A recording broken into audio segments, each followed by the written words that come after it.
Congratulations.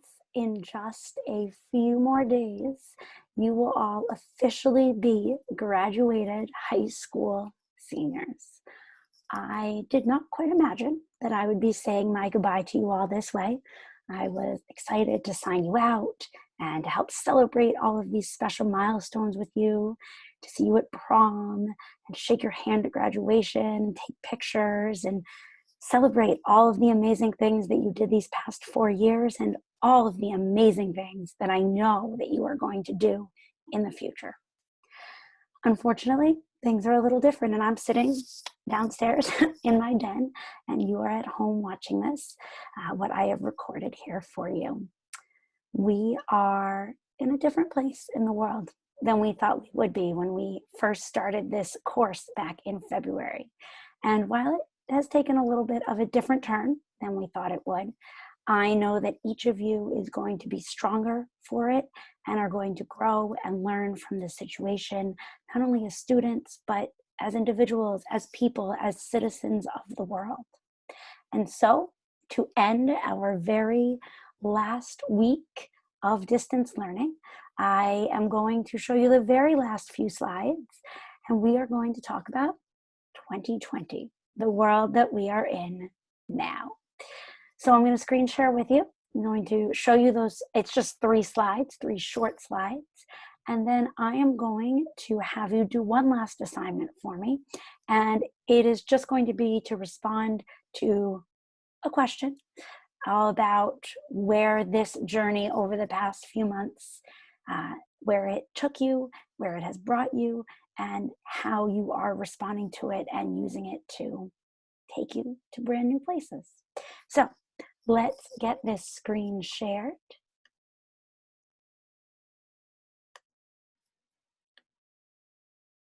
Minimize myself here at the top.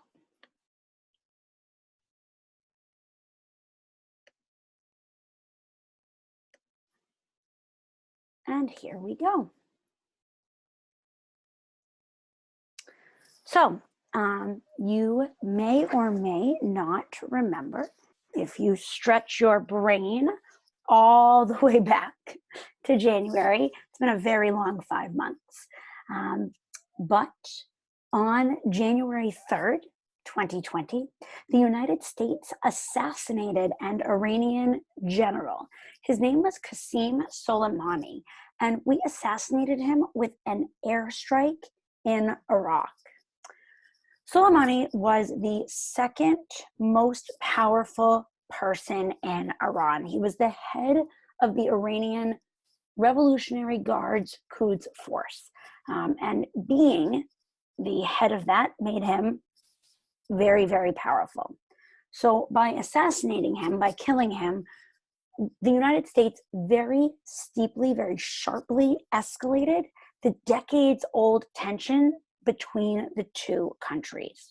It escalated tensions and it raised fear of a military conflict. There was a lot of concern, especially in early January, that this was going to turn into a military conflict with Iran. Iran vowed revenge after this assassination occurred, and on January 8th, it launched missile attacks on US forces that were in Iraq as part of that retaliation. However, the United States did not retaliate further. The leaders on both sides, in Iran and in the United States, seemed reluctant to take it any further. They clearly had already escalated this tension, and both sides seemed cautious to do any more than what they had already done. And so, since then, obviously, some other things have taken place here. The coronavirus has made world relations a bit different at the moment. But for now, these tensions with Iran have de-escalated a bit from the height that they were at in the start of January.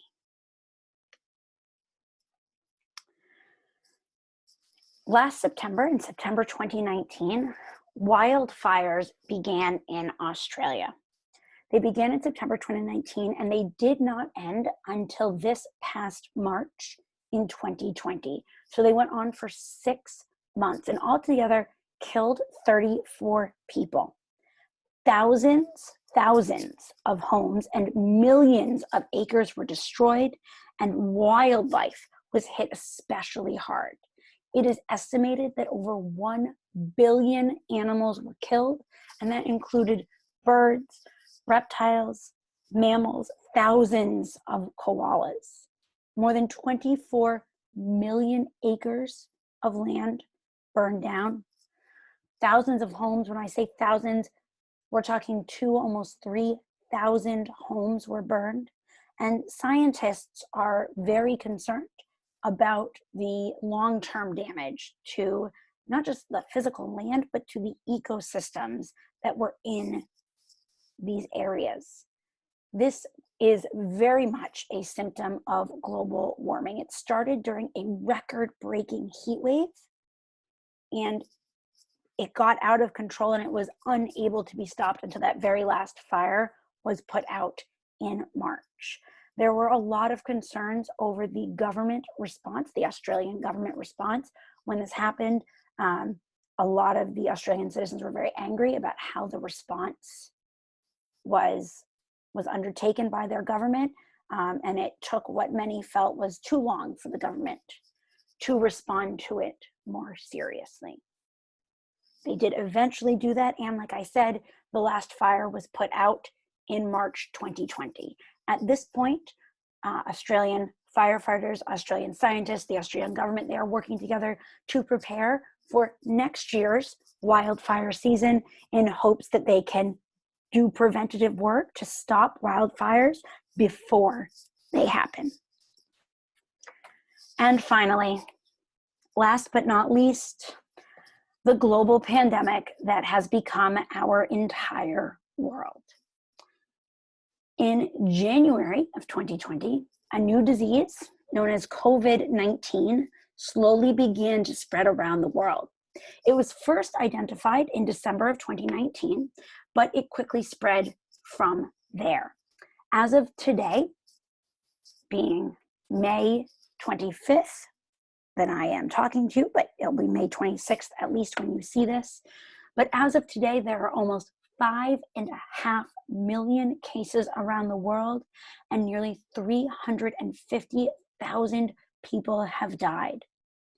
It is believed that we have passed the peak of this disease, and so many of these communities around the world that closed are slowly reopening.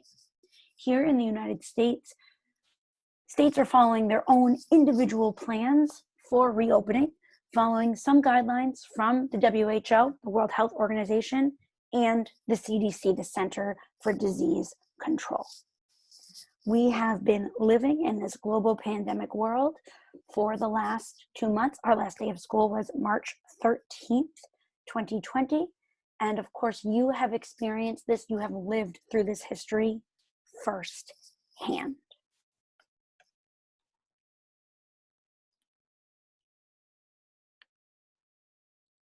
And that brings us to where we currently are in May of 2020.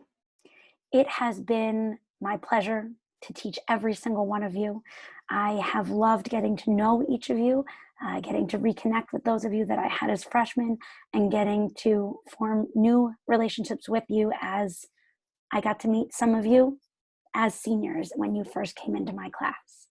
I hope that you all are staying safe, that you're doing well with your families, that you are busy planning for the future. I cannot wait to see all the incredible, wonderful things that you all do. Please keep in touch with me. Please send me an email. Let me know how you're doing.